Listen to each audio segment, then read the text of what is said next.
オリーブの束の間では車の整備やものづくり、ガレージライフに釣り関係など休日に誰もがやってそうな趣味をまったりと垂れ流すようなゆるいチャンネルになります。今回の動画は編集の都合上動画の途中で時間軸が入れ替わっている場面がありますのでご了承ください。本日の作業内容ですが、ガレージのシャッターの柱の修繕とガレージの入り口のスロープ作成というシンプルな作業内容となっています。が、しかし実際にやってみるとなかなかハードでした。それでは本編をお楽しみください。おはこんばんは、オリーブです。今回なんですけど、前々からやりたいと言っていたスロープ作りをしていこうと思います。ただ、その前に色々と解決しないといけない問題があるので、まずはそちらの問題点から見ていきましょう。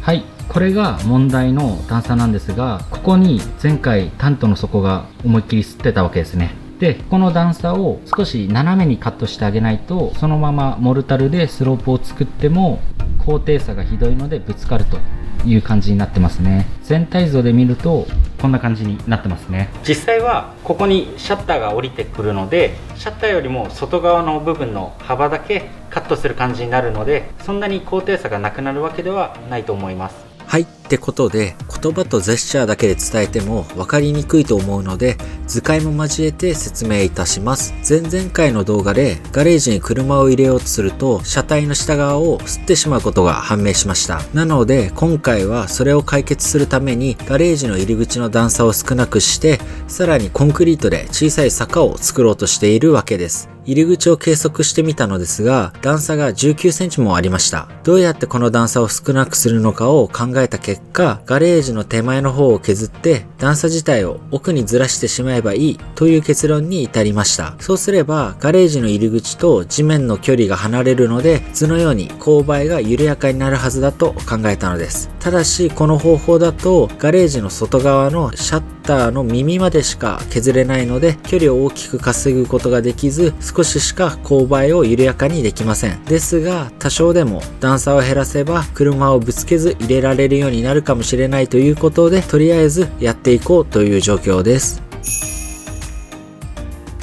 はい、今シャッターの柱みたいなパーツの根元を写しているんですけど、こいつが固着していて外れない状態になっています。なのでさっき説明した段差のコンクリートを斜めにカットするときにグラインダーがこの柱みたいなパーツに当たってしまってうまく切ることができないので、こいつをグラインダーで切って固着してるところをなんとか外してもう一回溶接でつなげたいと考えています。はい、ってことで準備ができたのでやっていきたいと思います。はい、それじゃあこちらですね、中柱上げ落とし金具っていう名前らしいんですけど、これを切って外せるかやってみたいと思います。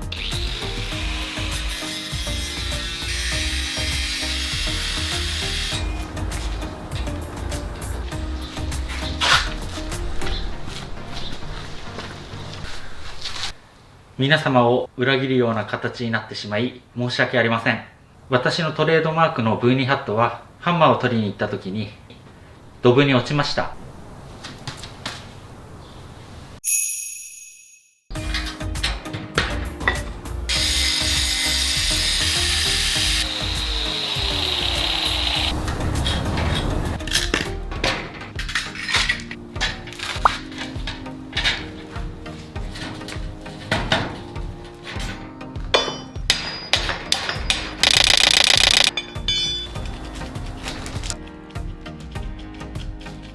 お、外れた。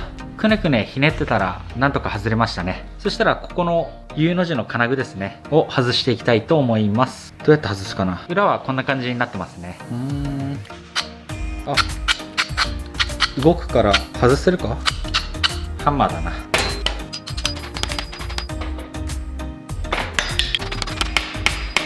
抜け止め防止になってんのか。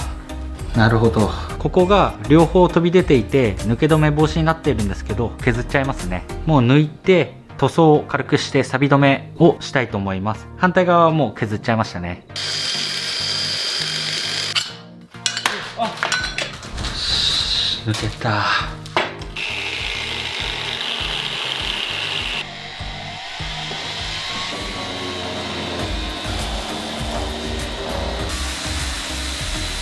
はい、こんな感じで綺麗に塗装剥げましたね。U の字型の金具もこんな感じで綺麗にサビ取れましたね。そしたら塗装するとこ塗装して溶接でつけていきたいと思います。裏側はサビそのままにして油だけ塗っておこうと思います。はい、この金具なんですけど、ここの U の字の動きが結構渋いんですよね。なんで渋いのかなって裏見てみると、ここが U の字の金具の受けになってるんですけど、こういう風に U の字の金具受けてる時に手前側に押し付けすぎてるからだと思うので、ちょっと押し込んで曲げて調整したいと思います。壊れたインパクト用のヤスリの軸ですね、これ入れて押し込んでいきます。小さすぎるか、ダメだな、これならどうだ。はいね、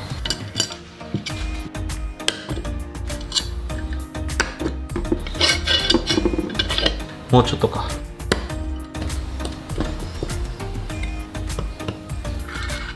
スムーズになりましたね。押し込んでもスムーズに抜けるようになりました。塗装していこう。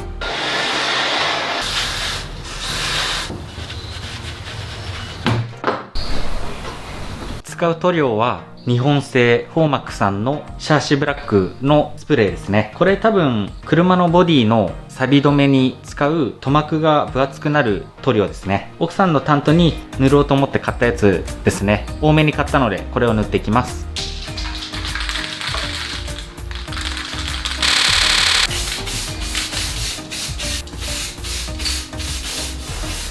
こんな感じで塗装しましたね。はい、帰ってきてください。はい、サビが取れたので中柱の金具を気持ちよく塗装してしまいましたが、結局この金具は中柱に溶接してから一緒に塗装することになるので、この時点で塗装する必要はなかったんですよねと過去の自分に言ってやりたい。はい。ということで、無事にシャッターの固定金具は外れて塗装したのですが、シャッターの柱の根元自体も拡大して見てみるとよくわかるのですが、だいぶ朽ちています。なので、サビを研磨して溶接して塗装していこうと思います。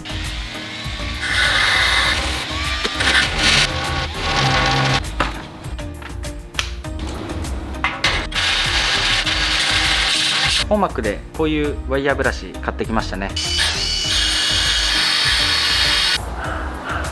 鉄の板買ってきたんで、これを使って溶接していきたいと思います。シャッターの柱折り込んであって複雑な形状になってるんですけど、鉄板を切ってこのまままっすぐの状態で溶接していきたいと思います。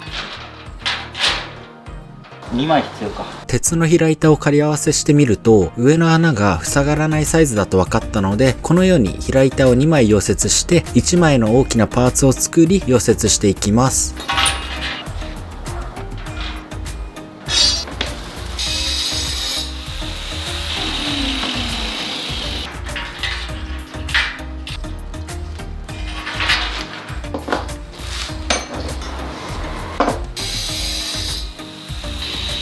今溶接しやすいように皮膜を削ったんですけど、あとは斜めに削って貝先っていうんですかねを作って溶接がしっかりつくような下処理をしたいと思います。はい、今これぐらい貝先作ってみました。これぐらいの角度ですね。もう一つの方も貝先作っていきます。こんな感じですね。真ん中の方が突き合わせると V の字みたいになってますね。そしたら鉄板を合わせてダイソーの強力な磁石持ってきたので、こんな感じで動かないように固定して溶接していきたいと思います。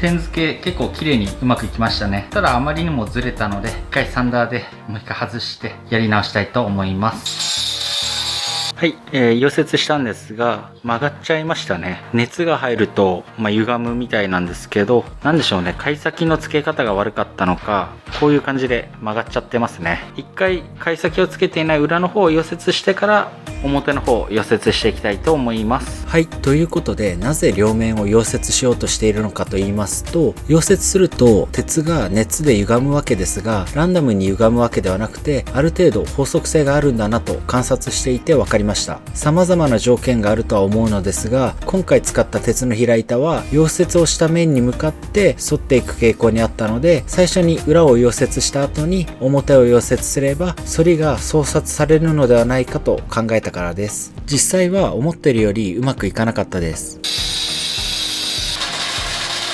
まあ裏の方ですね、まっすぐつきましたね。歪みの程度はこんな感じですね。今度は表の方もう一回ですね溶接していきたいと思います。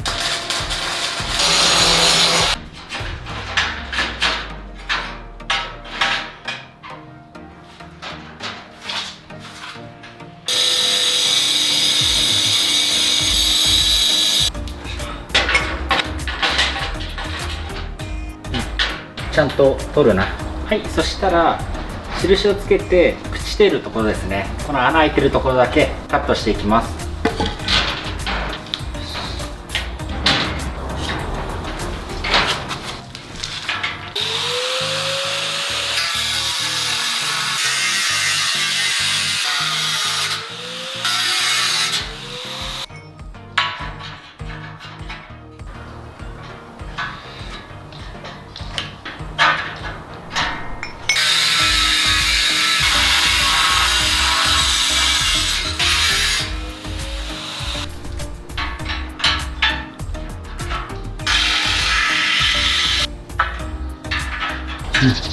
大体合ってんだ。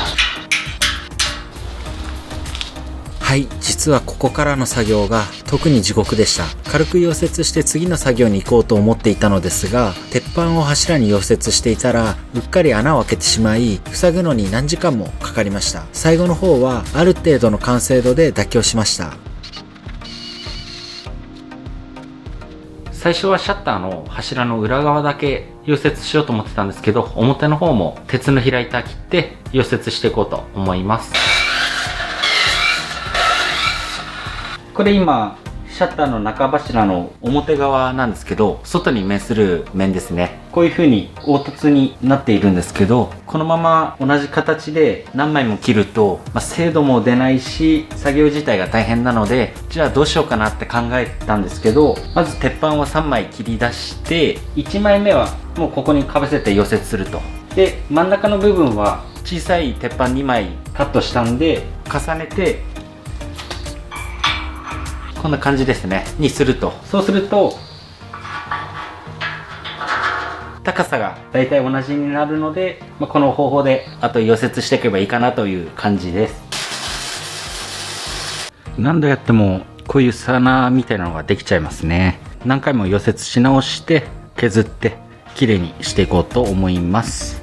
はい、奥さんがご飯作ってきてくれたんでお昼にします。溶接したやつが溶接の熱で反ってたんですけど、中柱のこの耳の部分も手前側に反っていたので、溶接で反った鉄板と形がいい感じに合いましたね。こんな感じで合いましたね。溶接する箇所まで塗装しちゃってたんで削りました。で裏に溶接する前に油塗っておきたいと思います。フォーマックのグリーススプレーですね。これやって多少でも進行を抑えられたらなと。はい、映像に残してはいなかったんですが、塗装してしまっているので、この後中柱に U 字のカバーを溶接すると熱で塗料が溶けてしまいます。はい、ということでこういうところですね、どうしても技術が未熟なので巣穴ができてしまうので、こういう小さい穴をパテで埋めていこうと思います。この室内壁補修用のセメダインさんの壁パテを代用して使っていきます。今回はとりあえず雰囲気だけですね、直った感じにできればいいなと思っております。まだ使えるかなあ、柔らかいな。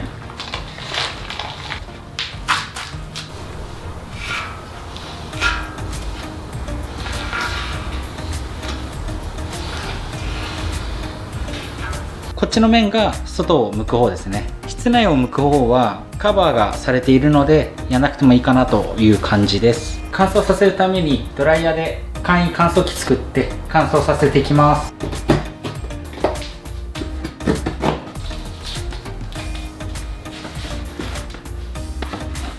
はい、こっちの方にドライヤーが入ってるので熱風を送ってこの段ボールの中で乾燥させます。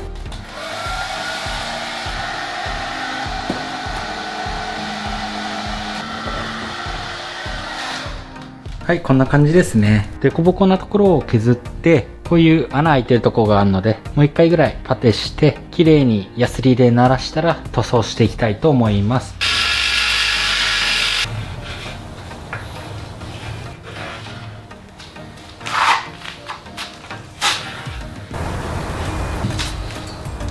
180番残ってたんで、これでヤスリかけていこうかな。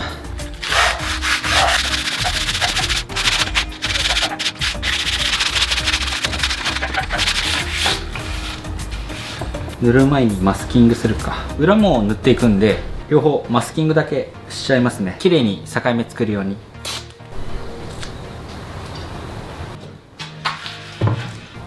ここ溶接で埋めてもよかったか。少し埋めるか。はい、今軽く溶接したんで続きやっていきます。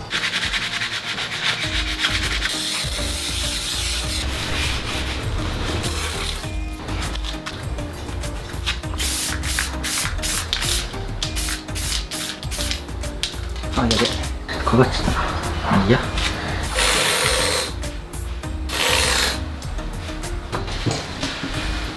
はい、この時に初めて中柱と U 字の金具のカバーを一緒に塗装した方が作業に無駄がなかったですね。あ、ちょっと漏れてんな。手間をかけたくない時はテープで区切って塗ると多少適当でもそれなりの見た目になるのでおすすめです。そしたら次はコンクリートの切るところの目印をつけていきます。はい、最初シャッターのここの端の柱みたいなところですね。ここをまっすぐに切っていくので印をつけていきます。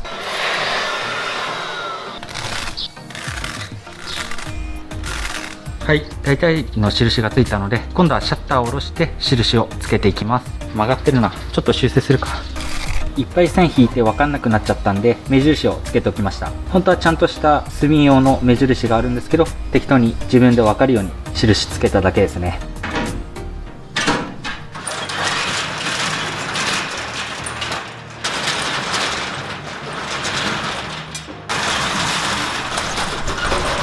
はい、今シャッター閉めたんで、ここですね、ちょうどシャッターの縁が当たる部分ですね。ここに合わせてラインを引いていきます。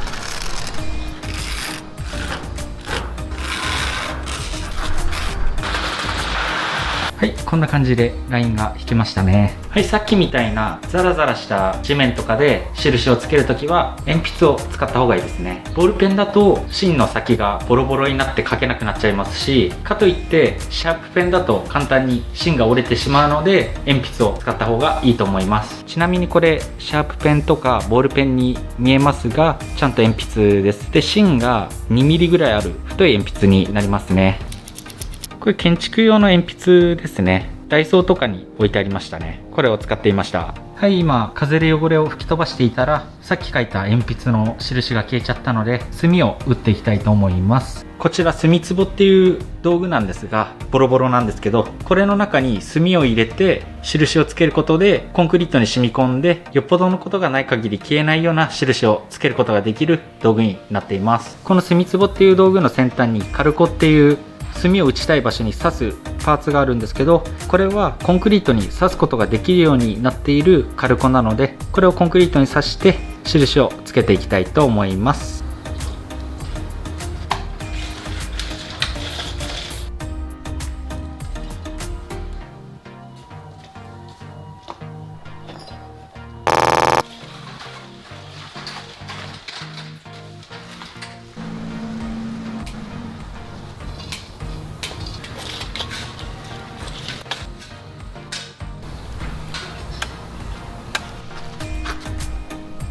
コンクリートを切っていって、で余分なところですね、新しくハンマードリルっていうのを買ったんで、それではつっていきたいと思います。はつるっていうのは削って壊すっていう意味ですね。まずはコンクリートを切っていきます。墨で印つけたところに合わせて切っていきますね。使うのはこういうダイヤモンドカッターってやつですね。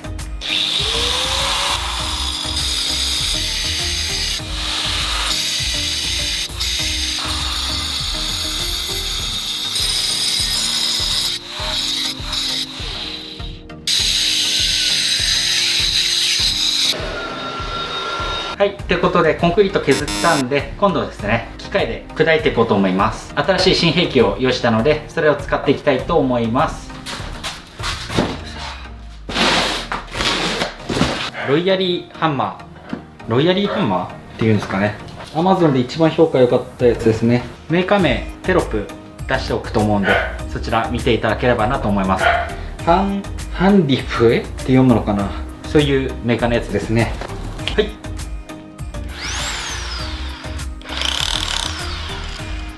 簡単に壊れるの。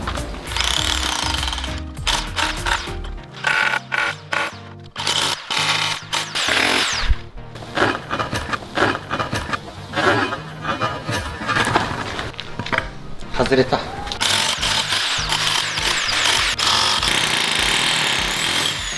はい。ということで、溶接の穴埋めの次に大変だったのが、このはつりと呼ばれる作業ですね。たったこれだけの範囲で、数時間は作業していたと思います。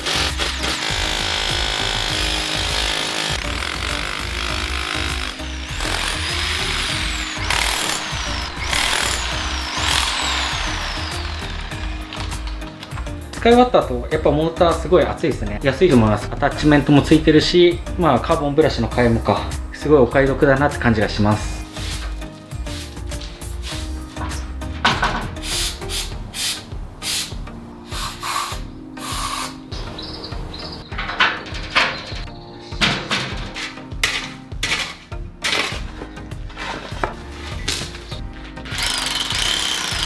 はい、ということで、コンクリートを切って削ったので、実際に車の下がこすんないで入るか入れてみたいと思います。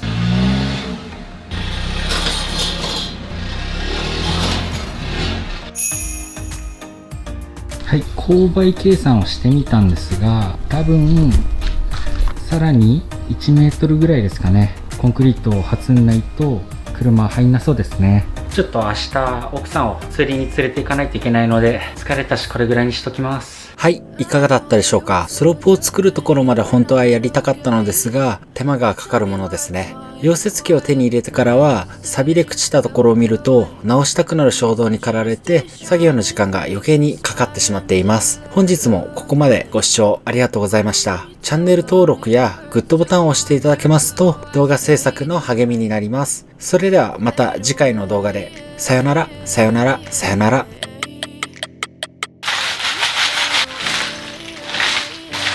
はい、今出入り口のところを掃除していたんですが、その時にブロワー使ってたんですが、落としてしまって折れました。これは後々修理する動画を上げたいと思います。はい、それから切断機ですね。こちらはなぜかスイッチを離しても止まらなくなりましたね。手前の方の青いやつですね。なんか今年はよく物が壊れますね。他のこともしたいんですが、まあこれも直す動画を上げていこうかなと思っております。よし。